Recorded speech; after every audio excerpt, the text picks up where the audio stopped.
नमस्कार, मैं हूं आपके साथ रविक्षा शर्मा और आप देख रहे हैं मृदुभाषी न्यूज पर नगर के वार्डों की ग्राउंड रिपोर्ट। आज हम देखेंगे वार्ड नंबर 80 की ग्राउंड रिपोर्ट। क्या है जनता का कहना, क्या है जनता की समस्या और क्या है पार्षद का रिपोर्ट कार्ड। तो आइए चलते हैं वार्ड नंबर 80 में।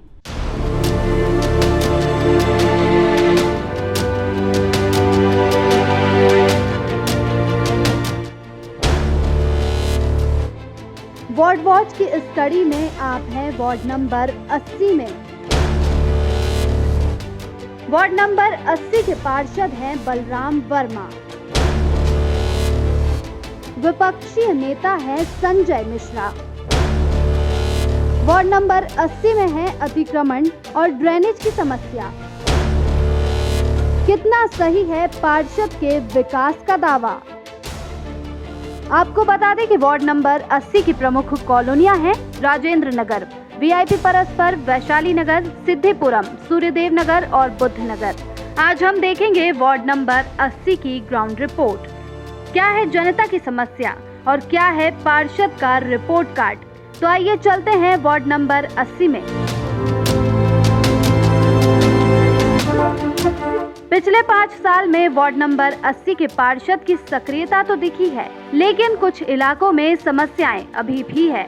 मृदुभाषी की टीम ने जब वार्ड क्रमांक 80 के पार्षद से बात की तो उन्होंने कहा कि हम अपने कार्यकाल से संतुष्ट हैं और हमने पानी की समस्याओं को लेकर काफी अच्छे कदम उठाए। इसके साथ ही क्षेत्र में जनता की समस्या सुनने के लिए हर वक्त मौजूद रहे। दत्तनगर के पास रेलवे पटरी के किनारे रह रहे रहवासियों ने बताया कि कई वर्षों से वह इस स्थान पर रह रहे हैं। उनके घर के सामने की सड़क रेलवे पटरी के समीप होने की वजह से रेलवे द्वारा अधिकृत कर ली गई। तब से उन लोगों पर विस्थापन का दबाव बनाया जा रहा है। उनको इस भूमि के स्थान पर प्रशासन द्वारा बनाई गई मल्टी पर शिफ्ट करने की बात कही जा रही है, लेकिन यहाँ के रहवासियों की मांग है कि उनको किसी अन्य स्थान पर घर या भूमि उपलब्ध कराई जाए। बताइए भैया, क्या समस्याएं हैं आपके क्षेत्र की, और ये जैसे कि आप रेलवे पटरी के पास रहने के लिए मजबूर हैं, तो ऐसी क्या समस्याएं हैं कि आपको अभी तक घर नहीं मिल पाया और प्रशासन इस पर क्या कहता है? तो घर कौन देगा हमको? हमारे इधर कोई झांकने आएगा जब तो घर मिलेगा। हाँ। और हमको ये बोलते हैं झुग्गी झुपड़ी वाले के पास आपको फेंक देंगे मल्टियों में 10 बाय 10 के मकान में, तो हम इतना बड़ा बड़ा परिवार लेके कहाँ जाएगी, किसके कहने जाएगी? बच्चे होशियार शादी लायक होगा हमारे। हम तो ये चाहते हैं जो हमारी जगह, वो जगह के बदले हमको कहीं भी प्लाट दिए जाए। ये है कि अभी लॉकडाउन लगा, हम भूखे प्यासे मरे, ना तो कोई नेता आया हमें देखने, ना हमारी परेशानी पूछी। हमारे घरों में घुटने घुटने पानी भरा जाता, घर के अनाज बिस्तर बोरिए सब बह गए, कोई देखता नहीं हमारे को। हम कलेक्टर जाते हैं तो बोले नगर निगम जाओ, नगर निगम जाते हैं तो बोले कलेक्टर जाओ, जोन पे जाते तो बोले तुम्हारे इधर का कुछ भी नहीं होएगा। तो स्थानीय पार्षद जो है जनप्रतिनिधि यहाँ से, हाँ, तो उनसे आप लोगों ने बातचीत करी? बातचीत सबसे करी हमने, बातचीत जीतू पटवारी जी से करी, पहले जीतू जिराती थे उनसे करी। कोई समस्या हल नहीं करते, बस बोलते हैं हाँ हो जाएगी, बाकी होती कुछ भी नहीं। वहीं राजेंद्र नगर के कुछ रहवासियों का कहना है कि वह पार्षद के कार्यकाल से संतुष्ट तो हैं, परंतु पार्षद को जिस प्रकार से क्षेत्र में कार्य करना चाहिए था उस प्रकार से नहीं किया, चाहे वह सड़क की बात हो या स्ट्रीट लाइट की। बताइए सर, इस क्षेत्र में इन 5 वर्षों में किस प्रकार का कार्य हुआ और क्षेत्र की प्रमुख समस्याएं क्या हैं? क्षेत्र की परेशानी तो ज़्यादा है कुछ, पर शुरू में जो यहाँ काम हुआ था शुरू में अच्छा रिस्पॉन्स था। अभी कुछ समय से फिर रोड वगैरह खड्डे खुदाई हो गई ना, अभी यहाँ के कुछ अच्छे नाली भी सही नहीं बन रही हुई है, और यहाँ पे गार्डनों की सफाई भी अभी तक नहीं हो पा रही है कई जगह, और शिकायत ज़्यादा आ रही है इस समय। और अधिकतर नागरिक बीच में परेशान भी थे लॉकडाउन के कारण, तो ठीक है, पर इसके बाद भी अभी कुछ हो नहीं रहा निराकरण। यहाँ स्पीड ब्रेकर भी नहीं बने हुए रोड पे, खड्डे खुड्डे ज़्यादा रोड पे। अभी पार्षद जी का कार्यकाल शुरू में बहुत अच्छा रिस्पॉन्स था उनका, अभी बीच से कुछ कम हो गया है और यहाँ पे जनता को भी ज़्यादा परेशानी होती जा रही है उस समय से। अच्छा, तो पार्षद के कामों से आप संतुष्ट हैं या नहीं? संतुष्ट तो है, पर पार्षद के कार्यक्रम से जो उनको करना था वो अभी तक नहीं हो पाया। बुद्धनगर के रहवासियों ने बताया कि हमारी कॉलोनी के अधिकतर मकान पिछले कई दशकों से जर्जर हैं। इसे लेकर हमने कई बार जनप्रतिनिधियों से शिकायत की, लेकिन अभी तक कोई सुनवाई नहीं हुई है।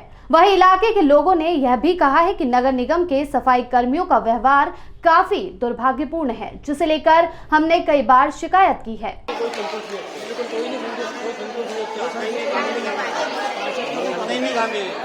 अनदेखा करके चला जाता है। ये चढ़ाव से जंजर हो रहे हैं, एक चढ़ाव में गिर गया, बड़े बच्चे हैं, और चढ़ाव से जंजर हो रहे हैं, कोई ध्यान नहीं देता है। वहीं राजेंद्र नगर के कुछ रहवासी पार्षद के कार्यकाल से संतुष्ट नजर आए, परंतु क्षेत्र में अतिक्रमण की समस्या होने की बात कही।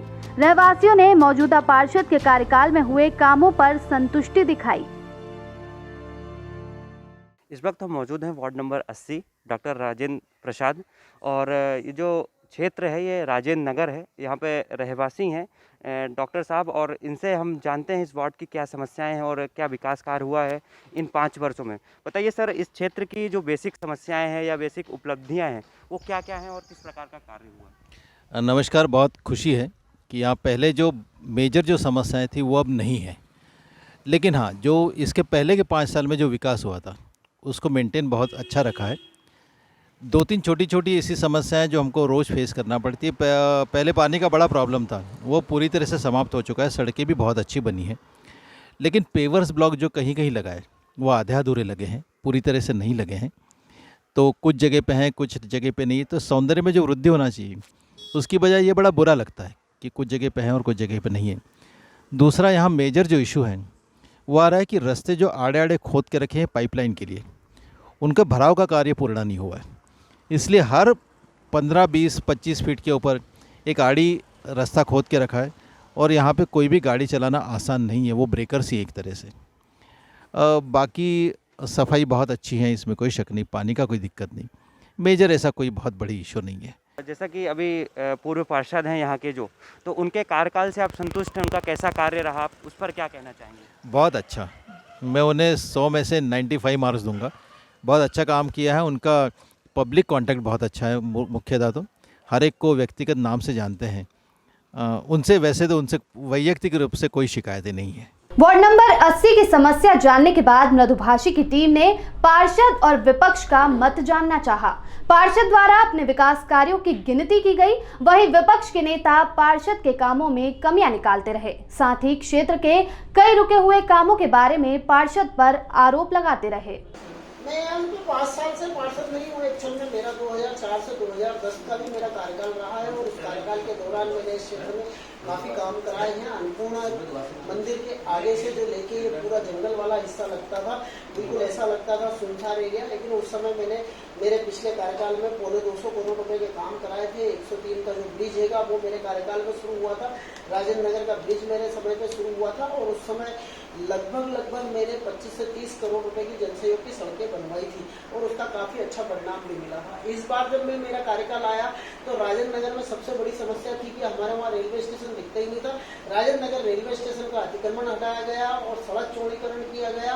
साथ में जो पानी की समस्याएं थी, वो पानी की समस्या भी काफी हद तक खत्म की गई है, क्योंकि इस वार्ड के अंदर जो 97.4 की एक टंकी थी जो आईडीए ने बनाई थी 2007 के अंदर, मधु वर्मा जी ने उस टंकी का मैंने काम चालू कराया, और काम चालू कराने के बाद हमने उसको चालू करके, और आज लोगों को जो दत्तनगर, जवाहर नगर और राजेंद्र नगर का आधा हिस्सा, ये पूरा पानी जो है 24x7 की योजना में हमने लेके, और इसमें पानी रेगुलर हम लोगों को दे रहे हैं, और लोगों के वहाँ आज भी 4 से 5 घंटे पानी चल रहा है।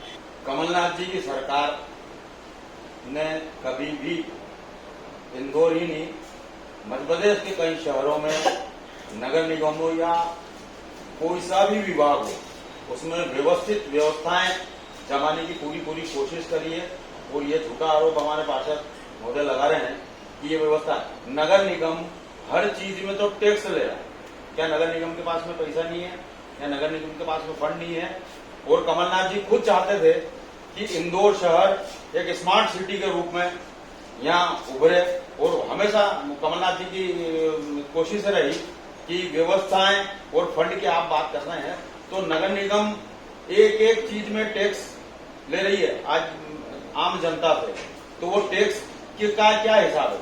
आपको वहां से वो कर लेना था। मजबूत शासन तो आपको मदद करता चला ही आ रहा है। झूठ बोल रहे हैं हमारे साथी। सर टैक्स बहुत वसूल रही नगर निगम, वहां से पैसा क्यों नहीं आ रहा? जितना टैक्स आ रहा है उसमें इस इंदौर शहर का डेवलपमेंट संभव है क्या? दूसरी चीज ये है, स्वच्छता कर हम ले रहे हैं, सारे कर ले रहे हैं हम, इसमें कोई दो राय नहीं है। लेकिन आज इंदौर शहर 4 बार नंबर 1 आया है, क्या संभावित था? अगर कांग्रेस की सरकार होती तो कांग्रेस की सरकार ने शहर को घंटियों का शहर बना दिया। आम जनता के कारण ये इंदौर नंबर 1 आया है। तो इसमें ठीक है, महापौर बात बोल ले दीजिए। नहीं, आप मेरी बात तो सुनिए। आप बोल रहे हैं तो इसमें जनता का भी पूरा सहयोग रहा है। 90% जो है वो जनता का सहयोग के कारण आज इंदौर जो है चौथी बार नंबर 1 आया है। 100% इंदौर शहर की जनता के सहयोग के कारण ही ये इंदौर शहर नंबर 1 आया है, 4 बार आया है। लेकिन व्यवस्था जुटाने का काम किसने किया? महत्वपूर्ण विषय ये है। हमने व्यवस्था जुटाई, लोगों से आग्रह किया और लोग उस चीज को अप्रिशिएट करके उसके लिए तैयार हुए और आज शहर 4 बार नंबर 1 है। हम तो चाहते हैं कि हमेशा ही इंदौर शहर नंबर 1 रहे और आगे भी बढ़े। नंबर 1 से नहीं और आगे जाके बढ़ के काम हो। इंदौर शहर आत्मनिर्भर बने। आत्मनिर्भर के लिए हम तैयारी कर रहे हैं। हर मामले में आत्मनिर्भर बने। इंदौर शहर की जनता हमेशा सहयोग करने के लिए खड़ी रहती है। तो ये था वार्ड नंबर 80 के पार्षद और उनके कामों का रिपोर्ट कार्ड, जिसमें आपने देखा कि पार्षद ने काम तो करवाया है, लेकिन अभी भी कुछ क्षेत्रों में जनता सवाल उठा रही है और खासकर अतिक्रमण की समस्या को लेकर।